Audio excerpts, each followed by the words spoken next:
Our first expedition back in 2000 was very much a test bed for us.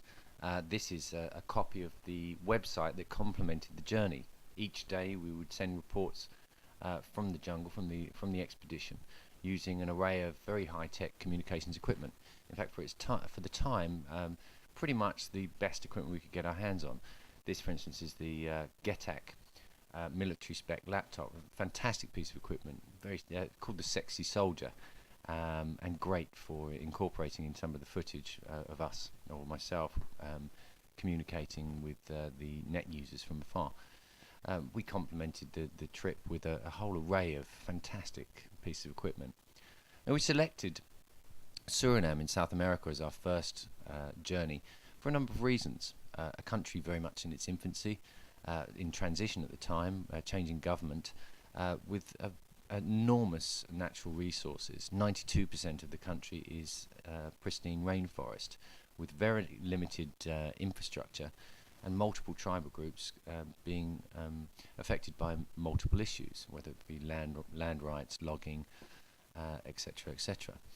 Now, before we left, we outlined in this format where our expeditions were heading to, offering the opportunity for the online viewer, to contribute to research in advance and hopefully assist us as we entered into each region. This, for instance, is an example of each day's diary, dynamic, high-definition images. This one is Grand Manasonga, the paramount chief of the Triol people on the border of Brazil. Fantastic. It was fantastic for us to be able to communicate each day our diary, our observation, and the comments and statements from those that we met. This is a map, actually, of the Triol's land. One of the big issues for them was land rights, and this was their attempt to convince the government of their ancestral use. Beautiful, now very famous piece of parchment that illustrates the various uses. Now, the amazing thing that, for me anyway, about this type of journey was how much that we could excite the audience from afar. We had about 1.4 million users join us during the 3-month period. And again, a very, very simple, soft start, no major launch, and yet by word of mouth, people heard of the site and really got involved. Just to go back to the daily entries, each day we would write a diary entry up to about 2,000 words, complement it by 3 to 5 high-definition expandable images, and then at the bottom of the entry, hyperlinks to deeper information where if someone was inspired by the content that they had read, the simple observations that we'd simple observations that we'd made, or comments from the tribes themselves, they could drill down into that information and find out about the work of different NGOs that were actively involved in the issue or region. Now, throughout the journey, we accumulated 70 days of diary entries similar to this one. And we would also produce video feeds that would complement the observations that you see here.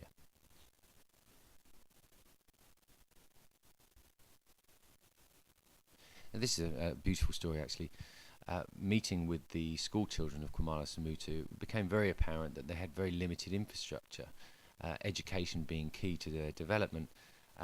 We put up a statement from their head teacher, and lo and behold, 2 days later, someone in Holland, a girl actually who was immensely inspired by our reports, banded together with a group of friends, did a jumble sale and a couple of events, and ended up sending a container full of books and pens and very simple equipment to the tribe directly. This was another area of focus that we looked at, a more journalistic focus really, about the collaboration between shaman, traditional medicine men, witch doctors if you like, working with pharmaceutical companies and how they may find a cure or have the knowledge of a cure for some of the world's killer diseases, malaria, HIV, etc. A fascinating story and forms the basis of episode 3 of the series. And this is another key area. We were focusing on mining and the impact of mercury or small-scale, what's called pot-knocking mining on the border of Brazil. And what we did is we flew in the owner of the mine, having travelled for 7 weeks through the country.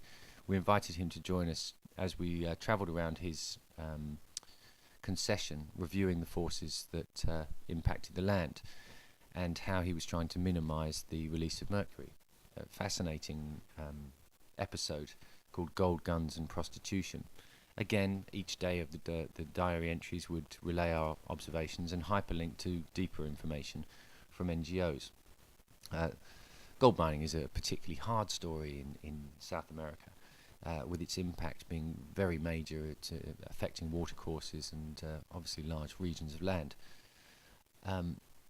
Here you see some of the more sort of dynamic stuff, the quad bikes that were racing through the jungle, and me meeting with Hank Narendorf. Now, this is possibly the most powerful illustration of the potential of this cross-platform medium, how you can engage people from afar and actually raise an issue. A couple of days after meeting at the gold mine, we travelled further upstream to a community called the Waianas, who lived in a small village called Quamahakin, about 50 kilometres downstream.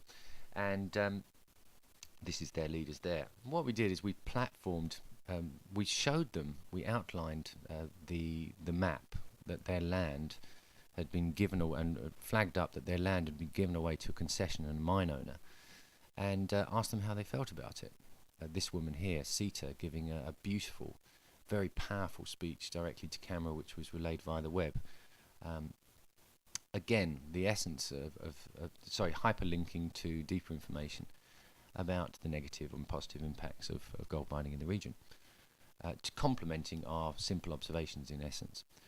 Now, the incredible thing that happened with this story is that the gold miner was owned by a man called Hank Narendorf, whose daughter had been studying in New York. She was one of the 1.4 million people that joined us online, and surprisingly saw her father and his work, and through our discussion boards learnt of how others felt about the issue, and then through the Waiana's observations learnt how the tribe themselves felt about it. Now, she wrote to her father and said, surely this cannot go on, surely they must benefit in some way. As a direct result of that, he emailed us, CCing his letter to the Ministry of Natural Resources on his letter-headed paper, formally relinquishing his claim to 100,000 hectares of land, giving it back to the tribe. Now, it's a very complex story and it's not easily explained in a moment, but what I am confident in saying is that we played a catalytic role in between two people that weren't talking to each other, and to a positive outcome, so that they benefit in some way now. This is just a presentation that I gave on returning to a group of school kids. Again, this is a very simple illustration of our first expedition, and I hope it's been of some use.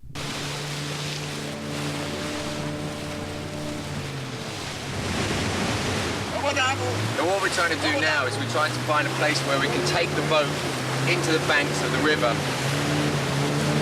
where we can start to drag it through the forest. And it's not just forest, this is actually the densest jungle I've ever seen in my life. We're going to be wading waist high through water, crossing creeks, pulling it over the small mountains, I'll call them. But it's seriously going to be difficult. I don't know how we're going to do it. The boat is 35 foot long and it weighs 1.5 tons. Even if we're moving it 5 feet, it's going to be a miracle.